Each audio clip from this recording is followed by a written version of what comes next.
Welcome back to another segment here on GEMS podcast. With me today is a very special guest by the name of Donna Bollinger. And for those of you that are new to the community, welcome. For those seasoned listeners, thank you so much for tuning back in and continuing to support the mission and the brand. And before we dive in, I'm going to tell you a little bit more about Donna. Donna Bollinger is a mother of four, an athlete, a coach, an announcer, a basic life support instructor, an ocean safety expert, and a singer songwriter. So maybe she'll sing for us, y'all.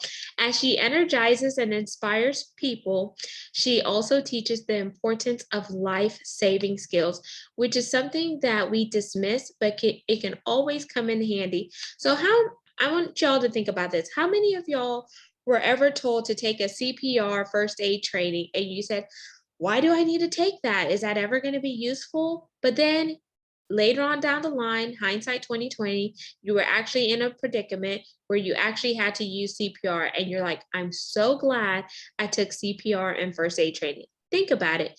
Now we're going to bring on Donna Bollinger, where we're going to learn a little bit more about her book and some of the incredible work that she's doing. And her book is called Break That Grip, but then she's also passionate about children, and you're going to find out more later in the conversation. So stay tuned. Without further ado, welcome Donna Bollinger. Thank you, Genesis. I'm so happy to be on your podcast. My pleasure, Donna. And we're going to dive into the connection part of the segment, which is the fun part. So there are two options here. We could either do a rapid fire 10-question game or break the ice. What would you like to do? I think break the ice, please. Okay. We're breaking the ice with Donna. So Donna, I want you to share something crazy that you have done in your life that ended up being character building for you, or a fun and interesting fact about yourself. And if you're feeling frisky, combine both of them. All right. Well, I took a stunt driving course one time.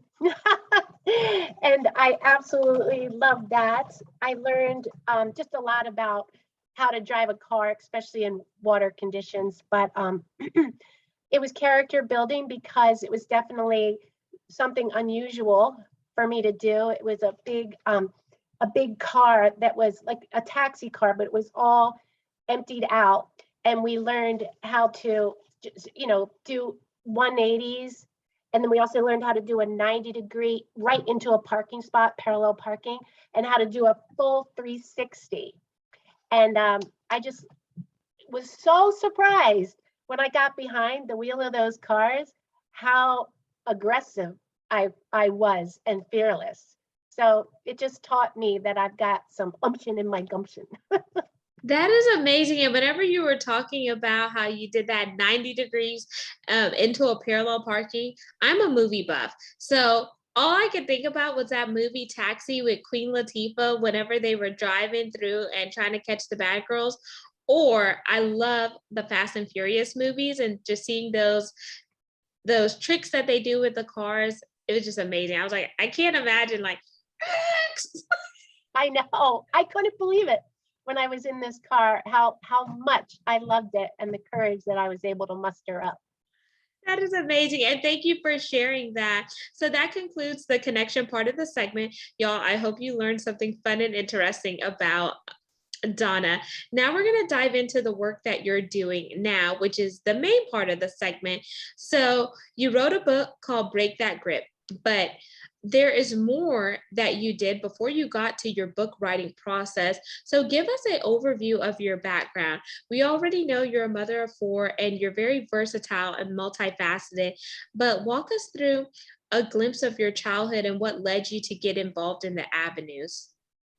All right. Well, when I was young, I had a very, very happy, bright childhood. My mom and dad were very inspirational and loving. I have two brothers. And I got into swimming at a young age, about 9 years old, 10 years old. I was starting to do organized sports. People get on these club teams, and I showed a lot of promise. So everything else sort of got put on the back burner, and I started just swimming, which a lot of people do these days with their kids. They get in the organized sports, and then pretty much their childhood is sort of over, and it's about the competition. And it was okay. I swam like my whole life, all through middle school, high school. Great time on the high school swim team, even though the coaches, our club coaches, didn't even want us to swim high school. I'm glad I did, because that's where I started to flourish.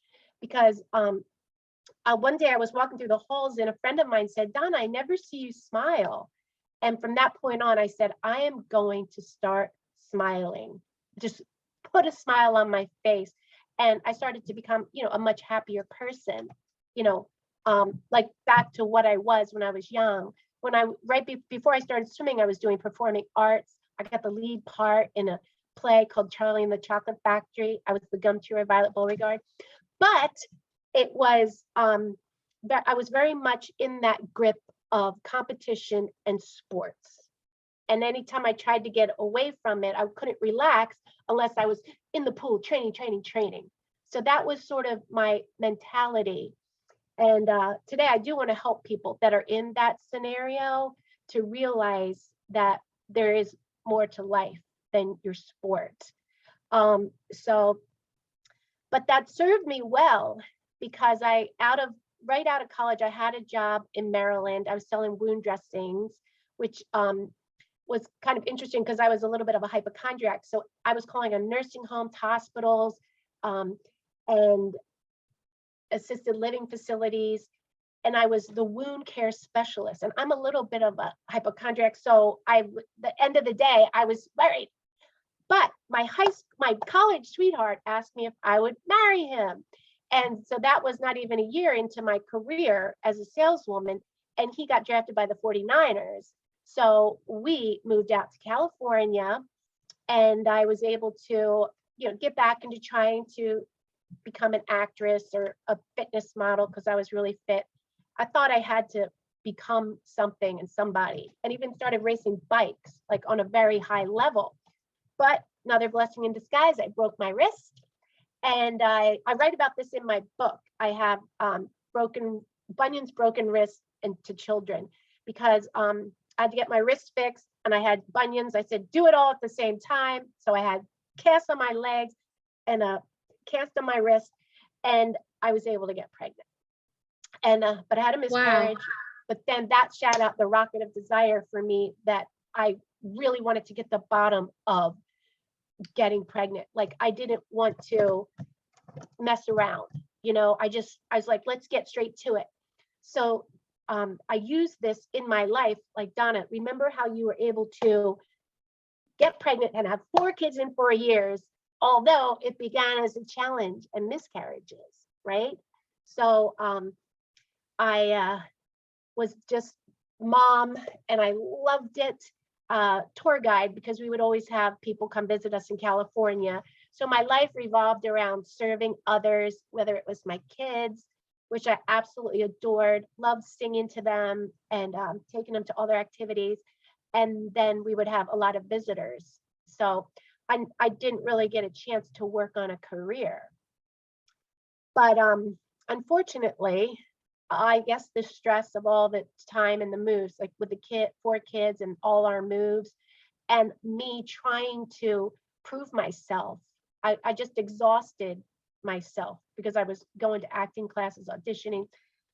And somebody said to me, you don't have to take all those acting classes. I want to help you. And so I started becoming attracted to somebody else other than my husband. But it wasn't because of appearance. It was because I felt intoxicated with the conversation. I never realized that, like, I study now, like, why did I do that? My love language was quality time. And we never made any quality time for each other. So we moved back to Florida in hopes to save our marriage. And I wound up getting a divorce. And it was not what I wanted. I didn't want that for my kids. So ever since that, I feel like I've been trying to make up for something I did wrong. Mm-hmm. And so I really suffered from guilt, shame, anxiety, and I was suffering from that. One summer, we all went to the beach, and it was shortly after my divorce. And we were all sitting on the beach having a couple Coronas with lime, and our kids were in the ocean. And somebody in our party said, "Are those our kids out there?" And I turned around and I looked, and my son, my nephew, and another girl in our group was so far out. We could barely see them. And I just was instantly, I had to get in that water. I had to start swimming to them. And I prayed. When I got my feet in the water, I said, "God, please help me with this." And I was swimming out there. The waves, were coming up so high that I couldn't really see them at points. So let's And pause there really quick because a lot has happened during that time period because you're like, go, go, go, go, go, like the Energizer Bunny, right, constantly seeking validation from like you being in competitive sports and just that competitive nature. And I almost want to ask, do you think that the competitive nature came from the organized sports, or did you have the pressure from your family members, like maybe your parents, to perform whenever you were in these organized sports? Because it could always be a twofold there. And then before you realize it, it's like all of that is carrying with you into your adulthood, kind of like you see, because you met your husband. Y'all were high school sweethearts, you said. Y'all got married. You were not that long into your career, and then you followed him around because he got drafted. So then you had to lose a piece of yourself to, then take on the role of a mother, but then also find your identity in a sense as well. So that's another layer there. So it seems like Donna didn't have time for Donna because you were so busy trying to check off boxes and wear multiple hats. Then whenever you got that attention from that man who offered to help you, it wasn't that physical attraction, it was just that that man saw you and supported you. So then you started to gravitate to that. So some people would say you were maybe mentally or emotionally involved in a relationship, not you weren't physically involved like you said. It was just that support and him saying that he could help you and etc. And then your home life was starting to crumble. And then so you're like, "Oh, what do I do?" And you mentioned, "Okay, well, you know what? We need to work on our marriage." So then that's when the aha moment came and you and your husband moved back to Florida, which he's now your ex-husband. You didn't want a divorce, but then because that divorce happened, it also pushed you into just opening up and just really hitting rock bottom in a sense because who wants to be divorced with 4 children or from the love of your life, even though some people do reconcile their marriages later on in life. I just wanted to kind of pause and just summarize what I heard. Am I following you so far? Because oh, it's a lot. absolutely, absolutely. And I was suffering like from that shame and anxiety and guilt. And the only thing that could even help me, like if like we woke up on a Sunday morning, I would my I don't know if you've ever experienced anxiety, but it's like I could barely breathe. And I had to get to church as fast as I could. And I started singing in the praise and worship band. And those words are what kept me afloat in life. But that I didn't even start to work on my mindset yet. I just felt like this is what I need. And I was grasping for. That's why I totally believe in people having a spiritual connection, because I didn't realize that I could cultivate that outside of church. Mm. So so when I went out to save my son and nephew and this other girl, I knew there was a strategy for getting out of the rip current, but I did not trust it because I was a strong swimmer and I just wanted to get right back to shore. And it was my a little bit of my ego. And sometimes they say your greatest strength can be your greatest weakness. So I did not pay attention to the strategy. And I fought it and fought it and fought it. And then we made it in. And as I was standing on the shore that day, this was a stark defining moment for me when I said, there's a lesson I need to learn, because I felt like if I didn't slow down and if I didn't stop and almost ask for help, but ask for help from a higher power, everything was going to be crumbling.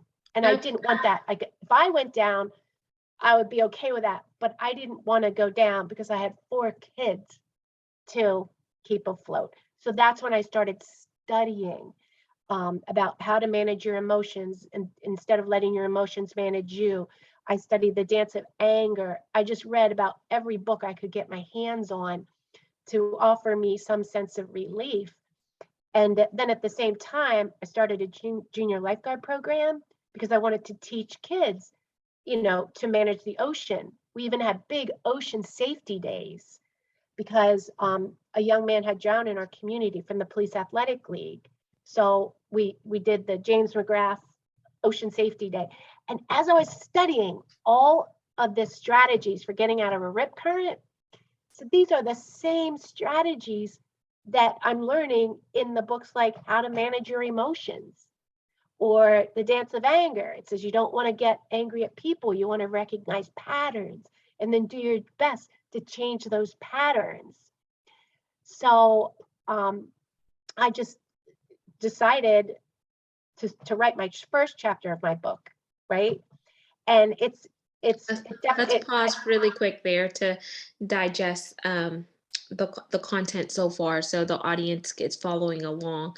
So it's funny how you go through certain things and you're faced with a situation, but it's the situation that gives you a wake up call because you knew the strategies, but you were so determined because that mama bear instinct kicked in, and all you wanted to do was get out there to your son, your nephew, and the little girl that was with them. So you alleviated following the strategies because you were thinking based on your mind, not necessarily with the intuition and following what you learned. So I'm sure whenever you got back to shore, you were probably exhausted because anybody who knows if you're swimming against currents or rip tides or anything like that, it can really exhaust you quickly, but the adrenaline is rushing and it's pumping because you got to get out there, you got to get out there, so your competitive nature is kicking back in or whatnot.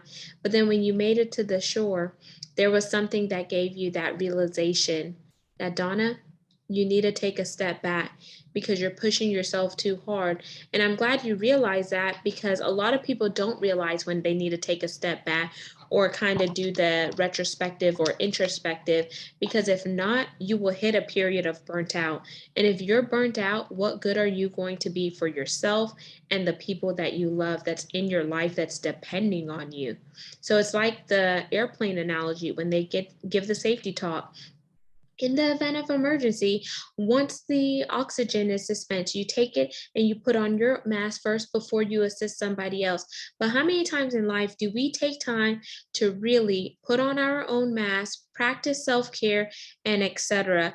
And I think because we're so busy trying to be people pleasers and we're trying to overcompensate that sometimes we end up undercompensating. And then when we hit that wall in that period of burnt out, you're like, why me? But you fail to realize the signs or the indicators that were going off. And those indicators, whether you're religious or not, it could be that still small voice, it could be that intuition, that discernment.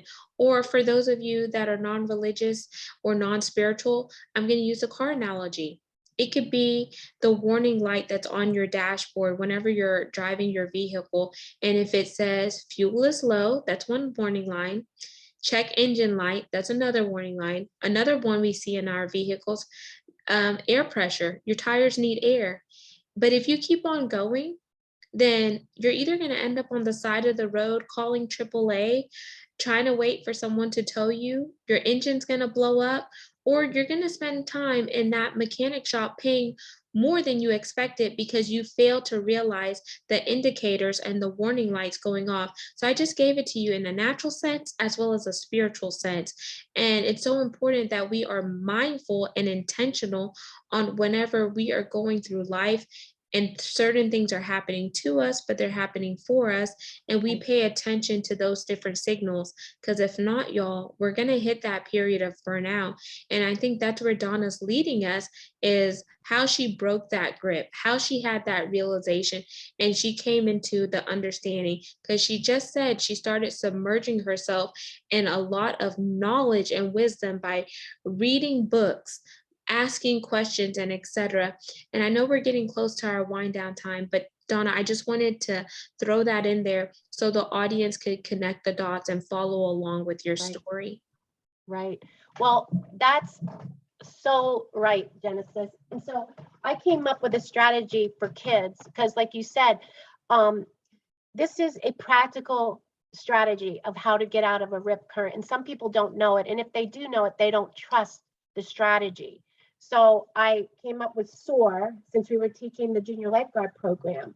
And so before this, the S is to, like, if you're caught in a rip current, whether it's in the ocean or in life, you know, if you're in an argument with somebody or you're feeling overwhelmed, stop, observe your thoughts, and then how can you adjust these thoughts, right? Usually with appreciation.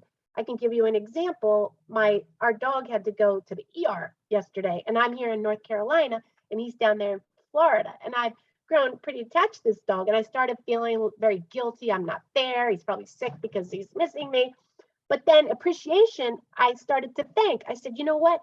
Now he's getting attached to my boyfriend, you know, and just admit that I don't have to be everything to everyone, including a dog, right? Because that's what I've done my whole life. And then I had to refresh and reframe the picture that I want to see. That's the visualization point. So I sort of gave up on my break that grip story because as time goes by, the whole idea of that rip current with my son and nephew, they got older and they're like, Mom, are you still on that rip current thing? And so I was like, well, maybe it's too elementary. And so then this was about 10 years after the original episode. My brother got caught in a rip current and I went to save him. I knew at this point, whenever I go in the ocean, I wear fins, because like the fins to me are like putting on leverage for, like, in the morning. If you meditate, if you read a book, you got to start your morning out with something that's going to give you leverage for the day. So a good book is like fins. So I had my fins on when I went out to get my brother, but we could not get out swimming parallel. We just, and sometimes you can't, because, and then you'll really panic because you're like, I'm following the strategy. And I wrote my book in memory of a young girl named Paige Miracle. She died on the very same beach where we were. And her mom reached out to me. We got to be close. And she said Paige knew to swim parallel. She was always taught. But so the point there is, if you can't get out going parallel, just like your thoughts in life, if you can't do positive thinking, because sometimes it's just impossible to think positive, the best thing you can do then is just allow. You got to adjust your direction, or you have to allow your body to float, or allow for the situation to start taking care of itself. Like, we don't always have to control it, because also the A can stand for ask for guidance, but you have to be quiet enough to receive the answers. And I didn't, like I said, I didn't trust the strategy, but the more I apply it, the more amazing it is. And this is why I want to spread the word of this, because of everything that's going on in our nation. I just feel like we have to develop future leaders with character who know how to respond. And at our junior lifeguard program, we taught CPR. And it was when they were changing from breaths first to compressions, 2 breaths, 30 compressions. They said the compressions are going to come first. CPR is now going to start with the heart. And I thought, well, here's another great message. CPR starts with the heart. So I break that grip. I wrote a rap to go with it for the kids. Then CPR starts with the heart. is about feeling like, I use the acronym RISE for that one. SOAR for break that grip, RISE for CPR. That is before you respond, inhale. Like, you know how we just want to react, especially when you're tired, right, Genesis? Like you said, when you completely deplete yourself and your oxygen mask is like the last thing you're going to put on, you have to realize, okay, before I respond or react in this situation, I need to inhale, stay warm. That's the S, because it's a lot easier to revive a victim in CPR if they are warm as opposed to cold. So you don't want to just cut off your relationship, especially if it's an important relationship with a family member. But you take that time, inhale, stay warm, keep the relationship warm. And how do you do that? Well, I had to learn that that was by loving myself and giving myself time, you know, and then E is then exhale and say what you need to say. I like And that because, as you talked about the breathing, whenever you inhale and exhale, it's also helping with the parasympathetic system, and it's causing you to remain calm, because sometimes if your adrenaline is rushing, you're in that fight or flight mode, and you just need to focus on your breathing and really be intentional on how you inhale, hold it, and how you exhale, and then it calms things down. And some people even do the box method, where you inhale for 4, hold it, exhale for 4, hold it, inhale for 4, hold it, exhale for 4. And someone taught me that, or the breathing on with your 5 fingers, because then you want to make sure that you're calming yourself down and you're just not responding in knee jerk, because whenever you're in the thick of in an incident, your heart is racing, you may be sweating, whether you're sweating on your face, your hands are tingling, and etc. And then you start to make irrational decisions, or you're not thinking clearly. So that could cause you, especially whenever someone is, in that rip current, and you're like, I can't see it, especially if you're like in the Caribbean, where my family's from, like the salt gets in your eyes and all of that, you're panicking or whatnot, and then you forget to float, you forget to practice those safety techniques that you learned, because you're just so nervous. But then what you said is you have to float, and then you have to swim parallel, and some people forget about that whenever they're going through situations. But it's like in life too, the same principles you talk about from an ocean perspective and life-saving perspectives out in the field can be applied to us personally and professionally, and help us with our overall development. So I just really wanted to chime in there, because it's so much information that you gave, so many gems, the SOAR method, the RISE method, and etc. And all of this is not just applicable if you're out in a competitive sports, it's applicable in life, y'all. And no one tells you that life is going to be easy. And as Miley Cyrus says in this old school song that I love, it's always going to be an uphill battle. okay. I'm always going to want to make it move. And I'm not a singer. So Donna, I'm going to ask you to sing something on the way out of this conversation, which we're going to wind down soon. And she just goes on to say, it's all about the climb, because y'all, you can't get to the top of the mountain if you don't take actions to start making the climb and start ascending. Right.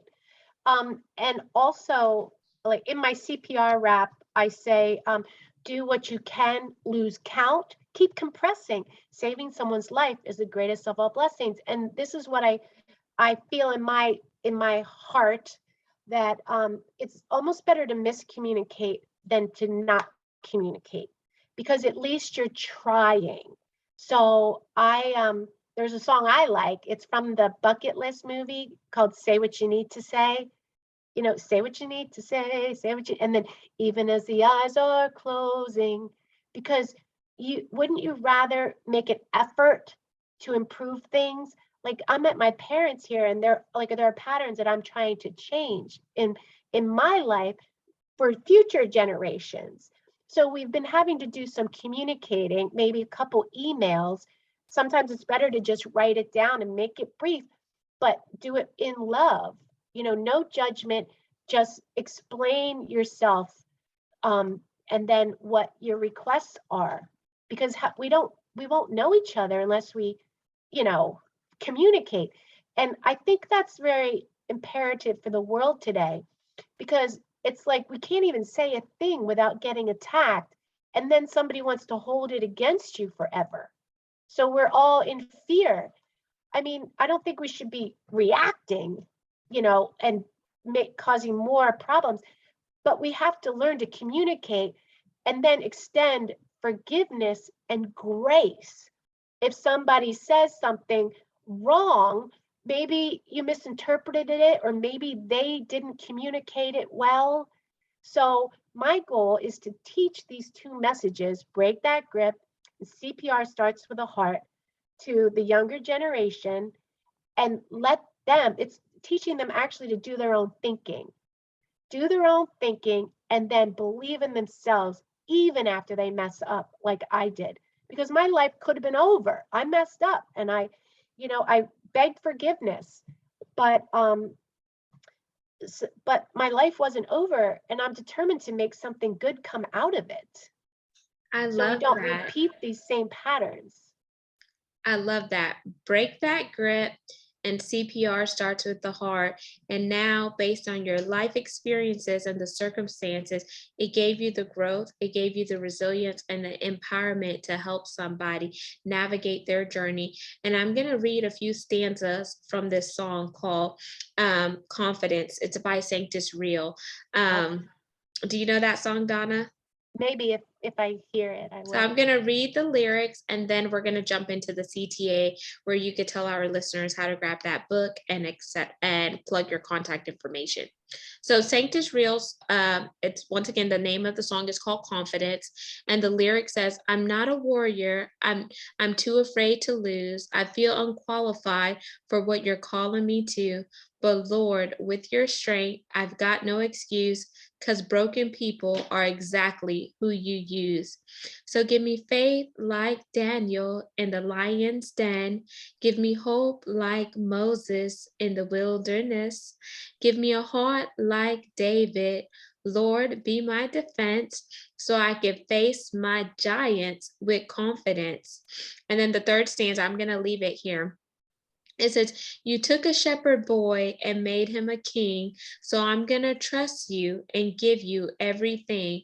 I'll be a conqueror because you fight for me. I'll be a champion claiming your victory." And as I heard your story, that song dropped into my spirit, because how many of us need to be like Daniel's in the lion's den? How many of us need to have hope when we're in the wilderness and life is taking us through a hell of a storm, or we're in a mess, but we don't know right then and there that that mess is going to curate our message? Or a heart like David. Donna talked about the heart with CPR, and sometimes we need that savior and that protection to be our defense. Who would have thought that someone as small as David would slay a giant like Goliath? And this is not to be religious, but you could take the lyrics of a song, whether it is a Christian song, whether it's a secular song, or etc., and if you really listen intentionally to some of the lyrics versus the beat and just rocking out, you could hear the emotions behind the song and see how it speaks to you. When I went through my trials, it was songs and music that helped me get through it, plus my faith.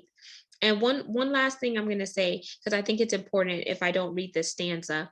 It says, "I'm going to sing and shout and shake the walls. I won't stop until I see them fall." This is about us getting our walls down, and the reason why I wanted to say that is because Donna teaches you how to break that grip. I'm going to stand up, step out when you call. Jesus, Jesus. I'm going to sing and shout and shake the walls. I won't stop until I see them fall. Gonna stand up, step out when you call. And I know that was more than three stanzas, but I think it ties in great with your story, Donna, because we see how you went through your personal trials and tribulations, how you went through testing, but the testing produces your testimonies because you had multiple victories, how you endured mess when your life was crumbling and things were falling apart. But here you are now, standing whole and complete. You're still on your mission. Your mission is not over because you're still living and breathing. But you Mhm. mentioned a boyfriend, you seem happier. Yeah, You seem happy, even though you lost your marriage. There was some restoration there. You're not with your ex-husband, but you do have a partner right now, a boyfriend that's right, helping you. right, You have your 4 children, even though you had miscarriages and losses there, you still had sovereignty where you were able to have not right, just one child, but multiple children, whereas some people who have miscarriages are unfortunate to get pregnant again. So there's different things that you went through in your life that restored you, and now you're helping people. right. I have a lot more empathy and definitely not as judgmental. So those are things I wish I maybe would have learned earlier. So that's why I would like to teach the younger generations, especially because, when you hear about the school shooting in Texas, Yeah. I mean, what can we do? We can't say, well, there's nothing I can do. There is something we can do. We can all start at this, in the early stages, teaching kids to know how to get out of strife over and over. It's not just something you do once, you do it repeatedly, repeatedly, repeatedly, and then how to become a good responder. So, and one thing in the SOAR strategy, I say, see yourself back on shore, right? But a lot of times we're not going to get back to where we wanted to go. We can't get back. A lot of people just want to go back. I wish I could go back to that. I wish I could rewind. I wish I could do that over. But that's where we have to have faith that God's doing something different. We've got to allow that to happen and trust and have faith. And I think that's what gives us that lift to create a brighter life for ourselves and others. Amazing. And now we're going to jump into the CTA part of the segment and close this out. So, Donna, what is your call to action for the audience? I know you have the book, so tell them where they could purchase your book and then share your website and where you primarily hang out on social media for those social butterflies out there. All right. Well, I've got my book on Amazon, Break That Grip. It's not very long because I wanted it to be simple and concise. But at the end of every chapter, I have your turn to soar and your turn to rise or your turn to wrap. So after every chapter, there's a prompt for you to journal along, which is the best therapy. So and I'll put, S.O.A.R. And I tell my story, which will help you to be able to tell your story and write that ending the way you want to see it. And then there is an action journal that goes along with it. All the questions are in the book, but if you need more space, you can get the action journal, Break That Grip action journal, on Amazon as well. But if you go to my website, donnabollinger.com, and if you put your email, I will email you a PDF of the action journal. And that's good for the people who get the ebook, because if they're reading the ebook, they can print out the action journal to journal along. And I have some blogs on my website, and I'm going to start doing more video blogs, because that's what I do enjoy the most. I put some music up there, and I've done segments of I have a drug-free rap that's really about taking control of your mind. And we're going to put little segments every day.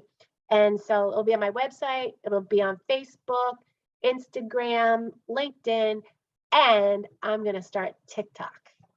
Amazing. And Donna, I want to thank you for coming into the community today, sharing more about your background story and your book, and just for the work that you're doing on the forefront as well as behind the scenes to help people at all levels, even though your avatar right now is youth.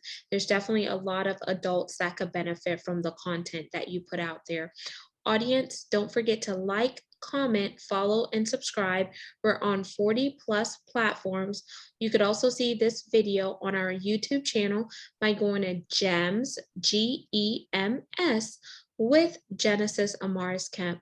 And lastly, but not least, where would I be without my supporters? You know, I only think about you. I want to thank each one of you for supporting the subject matter experts that come into the community, as well as the mission and movement, which is to curate content that is educational, inspirational, and motivational, while we also bridge the gap for the need of diversity, equity, inclusion, and belonging, because it takes all of us coming together to make this world a better and brighter place, because we each have some amazing gems to add. Hence the name of the show, Gems. And I challenge you to understand how you need to break the grip in your life. Take 5 to 10 minutes to journal today, write out your feelings, and then reflect on what you wrote down.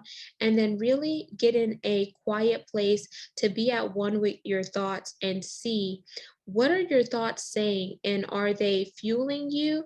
Or are they distracting and derailing you? And if they are, you could always reach out to me. I am a visionary life coach. I coach, that's my paid business. Or you could reach out to Donna if you need help with some additional support. Until the next guest, next segment, my big ask from you is for brand sponsors. It is paid sponsorship to continue the movement and the mission behind the podcast.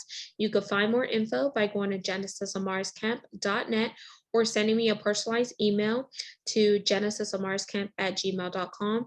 And you'll also realize that we're ranked in the top 2% globally out of 2.8 million podcasts per the metrics on www.listennotes.com is where you'll see those metrics, and you can fact check me, do your research. So until then, peace, love, and lots of blessings. Have yourself an amazing one.